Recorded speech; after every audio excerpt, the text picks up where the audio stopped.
Coming to the line here to begin their next drive, the Seahawks offense. And this offense last time turned it over, went for it on fourth, didn't get it. They're lucky, though, because no points against the team on the board, but we'll see how they respond. Yeah, they've got to get a lot of credit to their defensive teammates, don't they? They had their backs on that last series, and because they did so, that allows the coach to still stay aggressive on offense and maybe go for it again in a similar situation. I was going to say, maybe makes that offense feel good, but when you know you've got a defense making stands like that. Yeah, that'll loosen up things a little bit, won't it? Maybe you'll play a little bit better the next time you have the ball. The big play to start him out. Has him at the 45 already. This is Mostert. And he'll be taken down just shy of midfield after a gain of about 4. At the end of all that hitting and hollering, it was a 4-yard run, so the offense is going to go back to huddle and feel pretty good about themselves. Defensively, you have to feel okay because you didn't let it turn into a bigger run, but the goal, shut it down for 2 yards or less. That's when you start to feel good about yourselves. The run got 4. Now they deal with a 2nd and 6. Now Mostert. First down and a little extra for Mostert. And he's going to take this all the way down to the Seahawks 19-yard line. He's able to rip off 32 on that one. It's a first down. Well, they came into this game saying it was important that they set the tone and show that they can run the football. I believe that they've done that here in the first quarter. So the big play means just like that, they'll operate from the red zone now on first down. Here's Mostert. Looking for a crease, can't find one. Stopped at the line of scrimmage. No gain on the play there, second down. Out on the edge, you love to have cornerbacks like that can bring them down in the run game. And you're also exposed to everyone. It really becomes a one-on-one play, doesn't it? You're out there by yourself on the edge.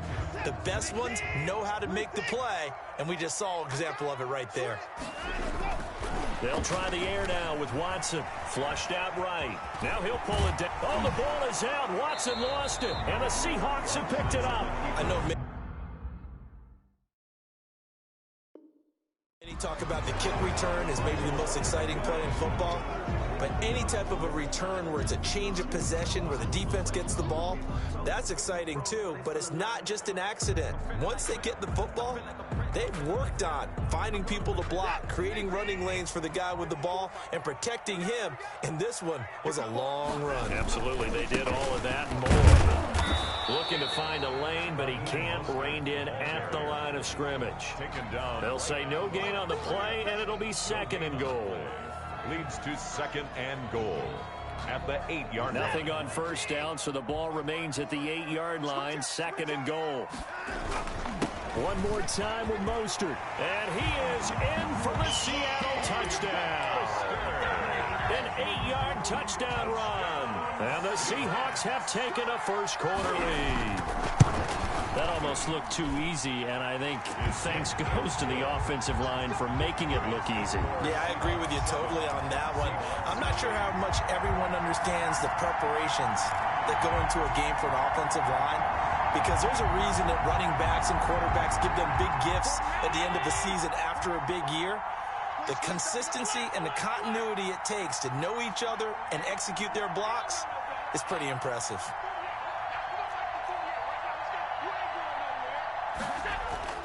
First down, and they're going to throw with Allen. Escaping the pressure right. Now he'll let it go deep right side. And his guys are going to get the football at the 23-yard line. Okay, it's real simple to say from here, but we know that sometimes as a quarterback, you've got to know when to say when and just throw it away. Flushed out to the right, tries to make something out of nothing here, and he winds up floating one downfield that gets intercepted. First down run there by Mostert, but it won't accomplish much. In fact, officially, he'll only get back to the line of scrimmage, 2nd and 10. No gain on the He shows you right there, he can do more than just cover in the secondary from that free safety position. Yeah, the evolution of the position has really been significant, hasn't it? Because a lot of teams no longer have a free safety, strong safety designation. They just have safeties. So wherever the ball is, one can be close to the line of scrimmage, one can be deep, and vice versa. On that play, how about that tackle we just saw? Pretty nice. Brandon, all things considered, they have to feel pretty good about getting that type of a gain, considering the blitz that they just had against them.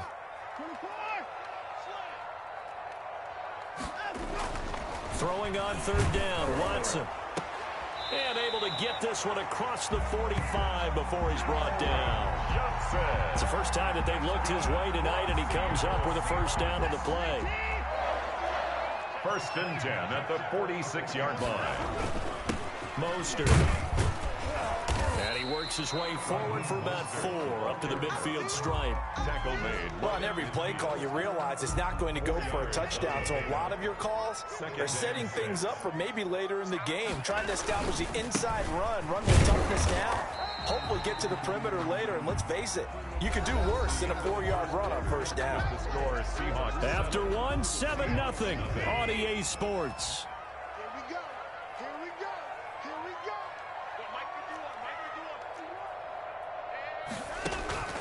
Watson on 3rd down.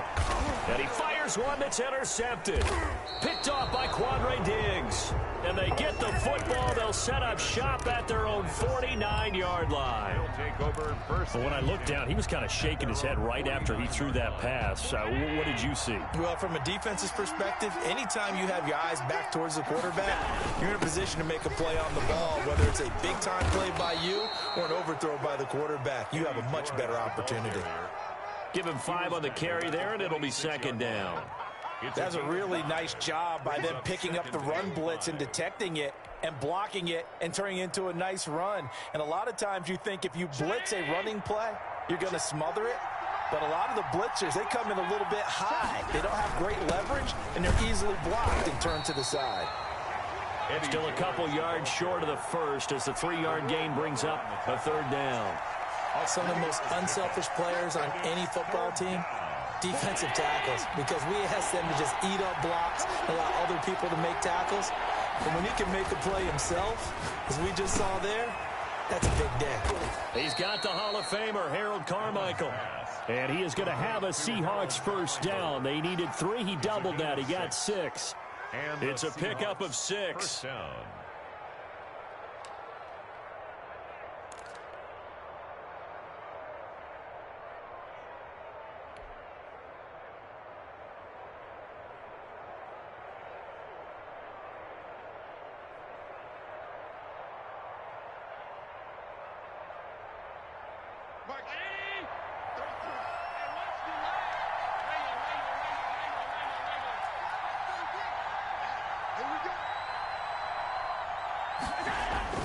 Now Allen. Got a man. It's Harold Carmichael. There he goes left side. And all the way in. Touchdown, Seattle. Touchdown. Harold Carmichael. 38 yards. And the Seahawks just an extra point away from tying this thing up.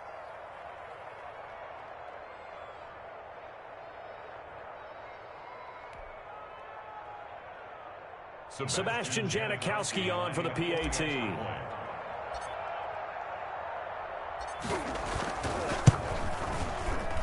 And his kick is good, but flags come in. Looks like we're going to get a roughing call here on the follow-through. Well, we looked at each other right away. We knew that flag was coming out. And I always enjoy the conversation post, because officials always tell you, I don't want to throw the flag, but you caused the play. You did it. I had to.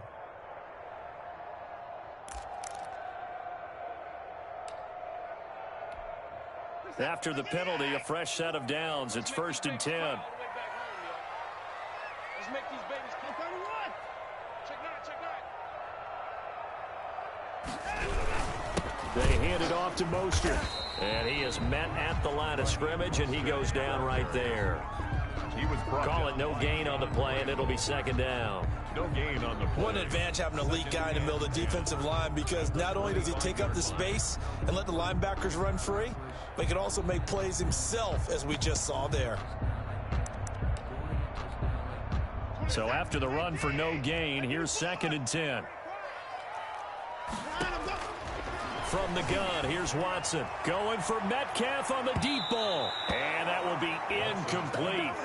Tried to dial up the long one way out there, but it'll be 3rd down. Early on, the running game's been working well, and the offensive line has been pleased by that. The thought process there, catch those safeties creeping up, trying to help against the running game. They tried to hit them over the top, unsuccessfully. Dancing to his left. Second quarter, 2 minutes to go. Tie ball game. And that one drops incomplete as he got popped as he was throwing it. Johnny Hekker in. A reminder that when halftime rolls around, Jonathan Coachman will have all the highlights and analysis of this first half of play from our studios in Orlando. Watch out for Hill on the return. A good return there, 17 yards. And it'll be Seahawk football, 1st and 10. At their own 41-yard line.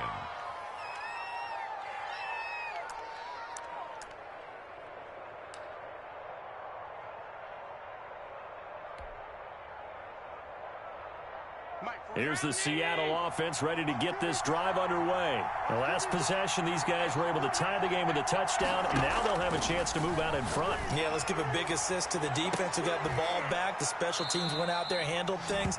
They've got it. They've got momentum. I know they're eager to get out there and put it on display. A really good pickup of 28 yards. Seattle.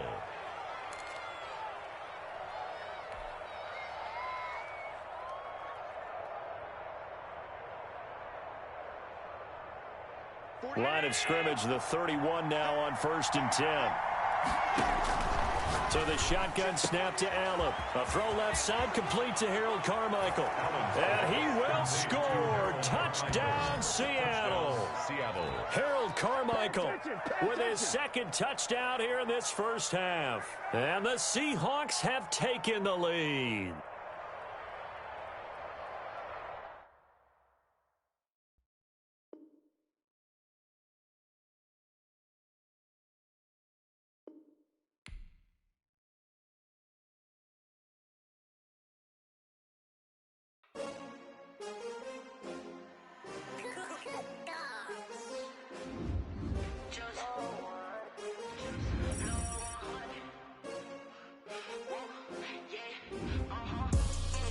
I ball like 23. Won't fall again and